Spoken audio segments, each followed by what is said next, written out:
Maintenant, nous allons aborder le dernier point de notre exposé qui porte sur le cycle de vie d'une politique publique. En général, les spécialistes de politique publique définissent 4 phases dans le cycle de vie d'une politique publique, 4 étapes dans le cycle de vie d'une politique publique, à savoir la première phase qui serait la phase de la formulation, de la conception, la deuxième phase qui est la phase de la mise en œuvre des programmes ou des actions, une troisième phase qui serait la phase de l'évaluation de la politique publique et une dernière phase qui est la phase de terminaison, c'est-à-dire la phase d'arrêt de l'exécution et du programme défini par la politique publique.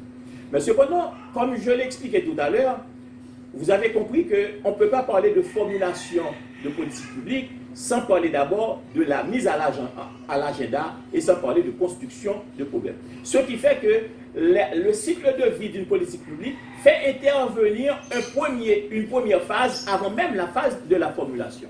Et cette première phase, c'est justement la phase de la formulation du problème. Donc, il y a 5 grandes phases dans une politique publique et la première phase, c'est la phase de la formulation du problème, la formulation des objectifs. Et on a vu comment on peut construire le problème, faire passer le problème dans la liste de priorités des États, et on a vu également comment on peut faire passer, on peut inscrire le problème dans l'agenda politique, dans l'agenda du gouvernement. Ça, c'est la première phase qui précède la phase de la formulation en soi. Maintenant, la deuxième phase serait donc la phase de la formulation. Et dans cette phase de formulation, il s'agit de faire quoi? Eh bien, il s'agit de formuler des solutions et également de choisir parmi les solutions identifiées la solution idéale. Donc, il s'agit de prioriser les meilleures solutions. Ça, c'est la phase de la formulation des objectifs. Et la troisième phase serait la phase de la mise en œuvre de la politique publique ou des programmes consacrés dans la politique publique. À travers quoi? Eh bien, à travers l'organisation des moyens. Il faut prévoir quels sont les moyens qui seront engagés dans l'exécution des actions. Mais il faut prévoir également, il faut prévoir également les modèles d'application justement des mesures qui ont été adoptées dans le cadre de cette politique publique.